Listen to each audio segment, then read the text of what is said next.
प्रभात बच्चों। मैं आपसे सबसे पहले पहेली पूछना चाहती हूँ।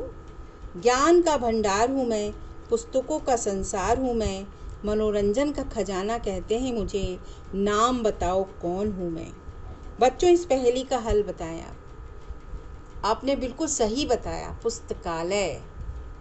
पुस्तकालय को किताब घर भी कहते हैं, ग्रंथालय भी कहते हैं और इंग्लिश में उसे लाइब्रेरी भी कहते हैं। तो बच्चों, आज हम पढ़ेंगे पाठ 2 लाला पटेल की लाइब्रेरी, जिसकी विधा है कहानी और जिसके लेखक हैं रमनलाल बी देसाई।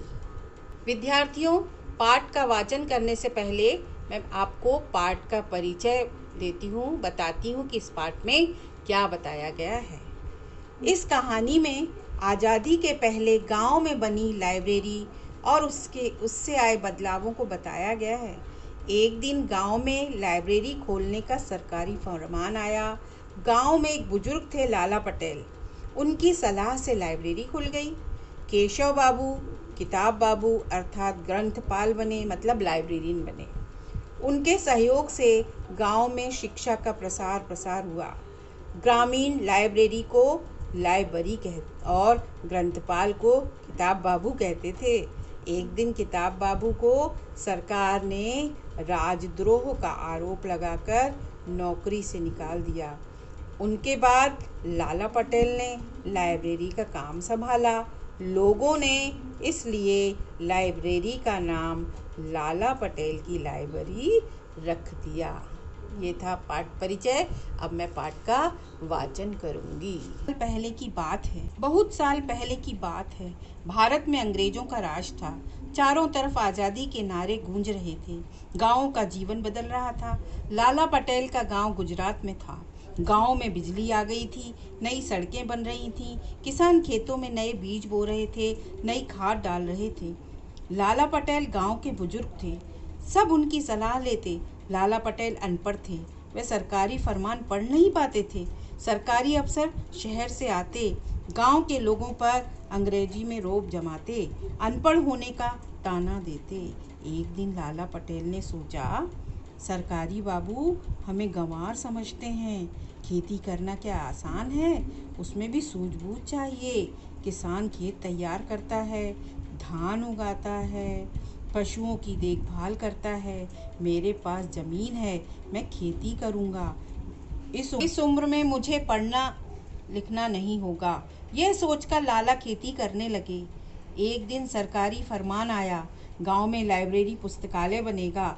लोग सोच में पड़ गए। लाला पटेल से सलाह लेनी होगी। सभा बुलाई गई। लाला पटेल सभा में आए। चौपाल पर चर्चा हुई। मुखिया ने लोगों को लाइब्रेरी के बारे में बताया। लाइब्रेरी यानी ग्रंथालय, जिसमें किताबें रखी जाएंगी, अखबार रखे जाएंगे, यहाँ लोग आकर पढ़ सकते हैं। गांव के लोग लाइब्रेरी बनवाना चाहते थे। लाला पटेल ने भी सभी लोगों की बातें सुनी। वे साहब से बोले, बाबू साहब, गांव वालों की यही इच्छा है, लाइब्रेरी के लिए मैं भी राजी हूँ। गांव में लाइब्रेरी बनाने की तैयारी शुरू हुई। गांव के एक मकान में लाइब्रेरी बनी। ग्रंथालय के अफसर को ग्रंथपाल कहते हैं, लेकिन लोगों के लिए यह नाम कठिन था। उन्होंने अपने ही नाम इजाद कर लिए। लाइब्रेरी को लाइब्रेरी और ग्रंथपाल के लिए किताब बाबू। गांव की लाइब्रेरी किताब बाबू शहर से आए थे। उनका नाम था केशव भाई। लाइब्रेरी सबके मिलने की जगह बन गई।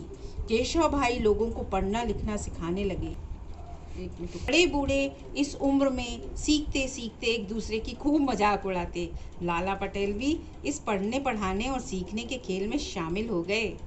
पढ़ने वालों की संख्या दिन दूनी रात चौगुनी होती गई। औरतें भी लाइब्रेरी में आने लगी। केशव भाई का काम बढ़ गया। वे गांव के लोगों को साक्षर बनाना चाहते थे। लाइब्रेरी का सही संदेश था।